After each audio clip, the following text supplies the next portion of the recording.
Hey friends, welcome to today's mindset training. This is something that I really feel like in the future, somebody could make a book about this. Is it going to be me? I don't know. But as I dive deeper into the mindset training about resilience, on how you can become your best self one day at a time, it is mind blowing. This today is so powerful. I hope that you bookmark this. I hope that you save this. I hope that you come back to it. I hope that you pause it, take a lot of notes, because this is years of self-development that I haven't, like, I've compressed into a 15-minute or less training for today. It is talking about self-sabotage. And self-sabotage really can be subtle and it goes unnoticed until it significantly impacts our goals and our well-being. Recognizing, number one, being aware to them and addressing these behaviors is so crucial for personal and professional growth. And I've got a list of 10 of them, friends.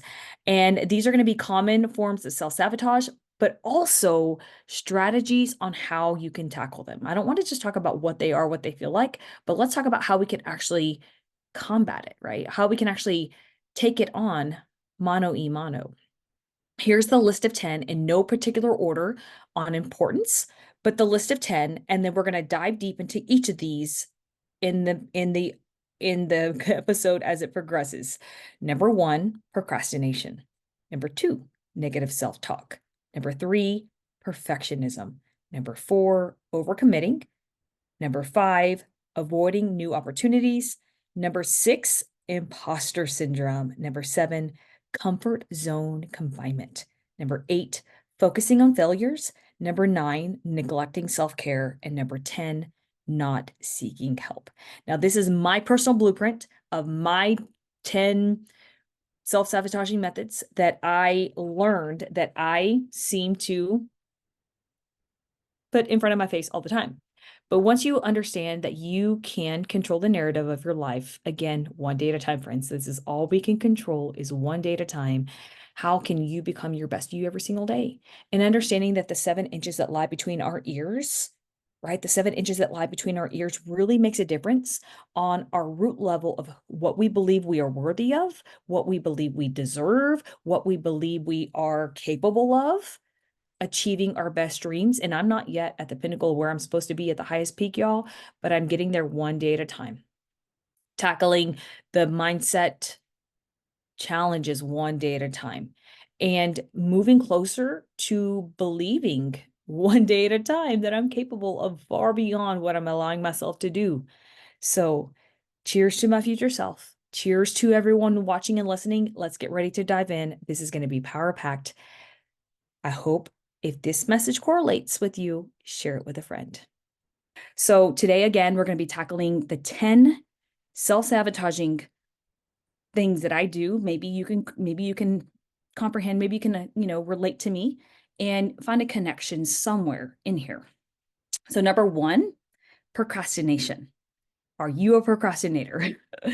A sign is that you are regularly putting off tasks or decisions.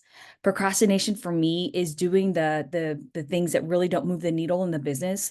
It's finding the distractions, right? To me, y'all, procrastination is it's a huge roadblock in how I cannot move forward in my business or how I put things off because I don't want to do the work. But you've got to understand consistencies like momentum. Once you get that train rolling, you become unstoppable.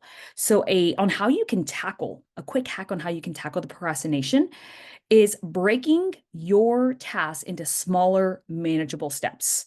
And you got to set clear deadlines and you have to have rewards for completing your tasks. Something I love to do is I'm a writer. I have a journal that I use. You can't really kind of see it, but this is kind of my journal that I use and it keeps me on track. So number 1, procrastination. If you're a procrastinator, drop in the word into the comments, procrastination, because that is a big one. And you get down the rabbit hole of things happening. Number 2, women, especially, we are so guilty of doing this self-sabotaging act. It is called negative self-talk. Negative self-talk, a sign is where you are constantly and frequently criticizing yourself. And you're always expecting yourself to fail, not like the good kind of fail, but like you never let yourself take the step paralysis analysis in, right? Like you're like, I'm going to fail anyway. Why even try? Y'all, that negative self-talk, once you start realizing that that voice in your head's a liar, it is so profound on the growth that you can have, because then you can realize that that is not the narrative that we need to have between our two ears. On how to tackle it, I want you to practice positive affirmations.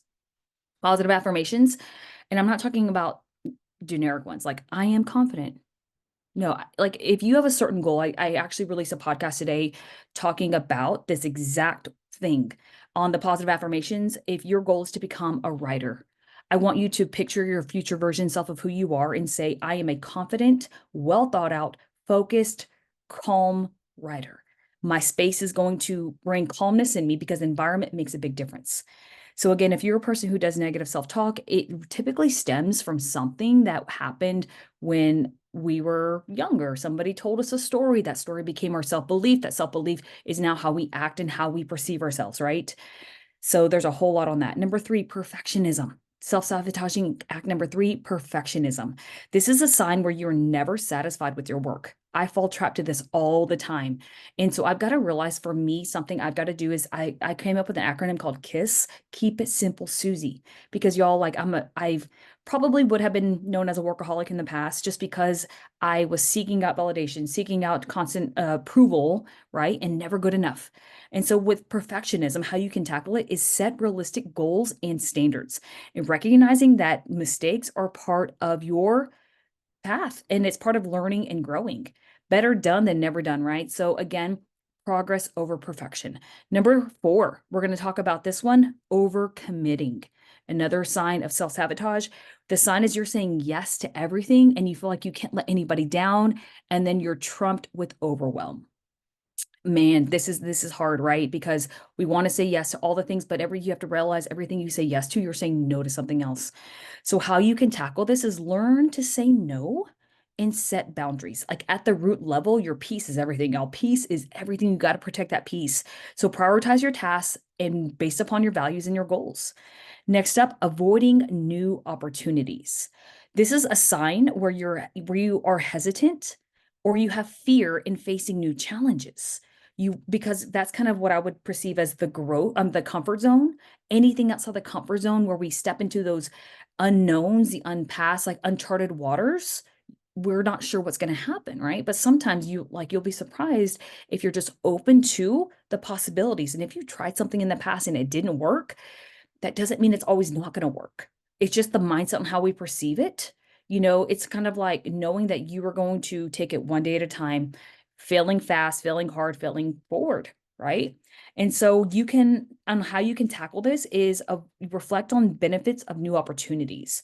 Take calculated risk and view challenges as chances to grow. And my acronym for GROW is God rewards our work. I love that so much. And so, with that being said, the next one coming up is number 6. It's called imposter syndrome.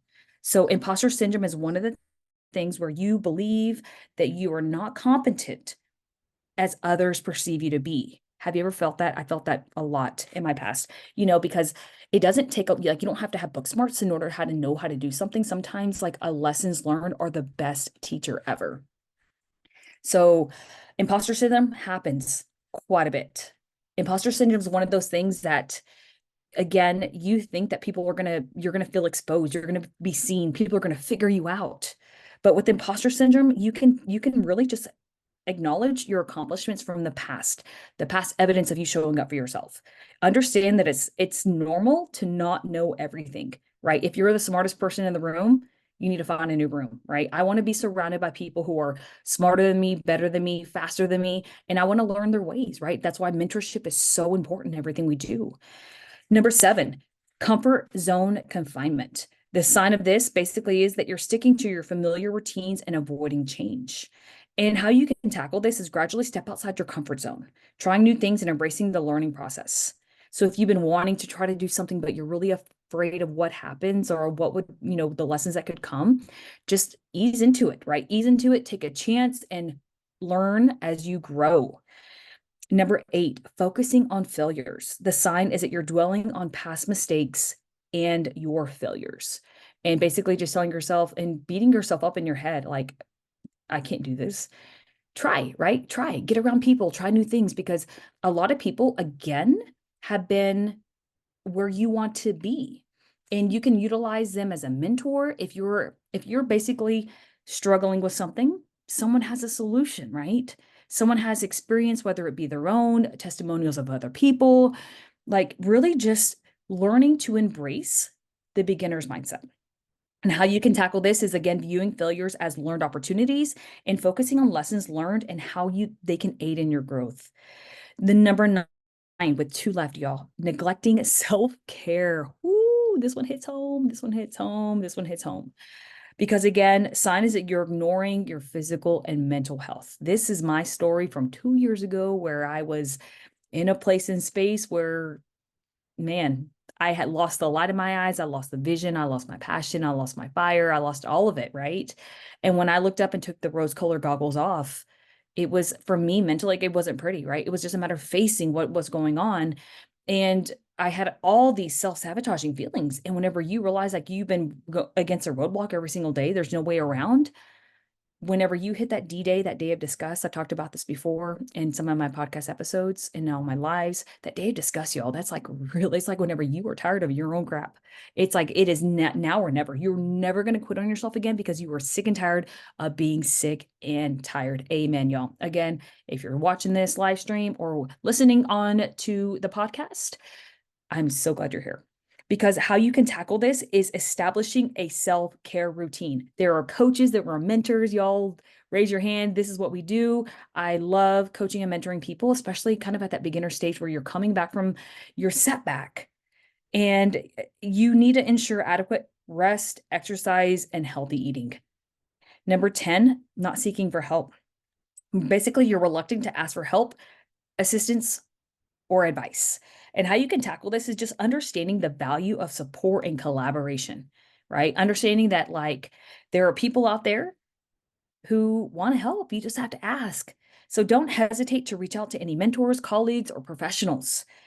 And y'all, again, awareness is the first step in combating self-sabotage. Those are my 10 things that I've got to look at. And when I wake up daily, I kind of start with a gratitude, and I'm like, Lord, please help me be aware of my self-sabotaging methods that I do. And by acknowledging these behaviors, you can actively work towards changing them, align your actions, and more closely working towards your goals and your values. So we are wrapping this thing up. It was a longer than expected live. Again, I'm going to pin this post. I'm going to add this to my podcast on self-sabotaging methods, y'all. When I first heard this, it's like, man, I felt exposed. I was like, that's what that feeling is. That's what that gut punch is. That's what that is. And it doesn't have to be part of my narrative. If anything, friends, know that you can subscribe to my podcast, Believe with Susie, on Apple or podcasts. I do this. It's my bliss project. It is just something I get wired up and fired up and inspired up to really just bring a moment of ahaness, right, to your life. You just never know who needs to hear the message. From 0 hearts to maybe 1,000 in the future, y'all, I'm acting as if this is going to impact the world, because that's why I'm here. I hope you have the best Friday ever, and I'll catch you on the next one.